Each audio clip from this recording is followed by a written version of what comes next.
È un esempio. È un modo di dire. È un esempio. La Rittalina. Serio, persino sta su. Se uno ti dice nella porta, c'è la serratura, guarda, nella vita ti si apriranno tante porte, è un modo di dire, come dire, avrai fortuna, o ti cacciano fuori, è un modo di dire, nella vita, due parole nella mia vita mi faranno aprire tante porte, dice quali? Spingere e tirare, Forse è normale allora. quante volte? Porte, portoni, portoncini.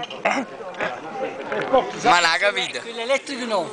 L'ha capito? Quelle elettriche no perché. Quelle elettriche in altra categoria perché vicino alle porte elettriche non c'è la scritta spingere e tirare. C'è un bottone. Dato alla risposta. Ma non ha senso quello che stai dicendo. Questa è la porta con quella elettrica che dimmi, scusa. Spieghi su allora, Che trasmette come fai? è una metafora. È una metafora. Nella vita si aprono tante È un modo porte. di dire.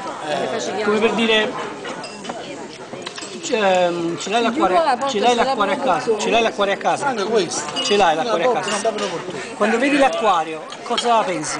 Chi sembra? Non mi piace pesce. Ai pesci, i pesci quando vedi i pesci cosa pensi? Sono vivi? Poverini. Aspetta, ce lo possiamo fare, aspetta.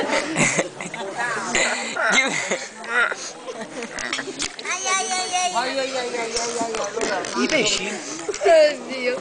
I pesci? Quando vengono a te, che pensi? Povera lei. Bravo. Puzza a fuoco, pensa. Puzza a fuoco dall'acqua. Quando vedi i pesci, l'acqua cosa ti fa pensare? L'acqua cosa ti fa pensare? Al fresco, allo stare bene. Non stare bene, il fresco, l'acqua, i pesci. Poverini. I guai, praticamente. I guai. Cioè, tu vedi un pesce e dici, poverino. Che stai dicendo? Perché non c'è mi sa scritto vicino alla porta e spingilo di là. Hanno spazio ridotto. Hanno spazio ridotto per muoversi, no? E mica rimarco detto. Beh.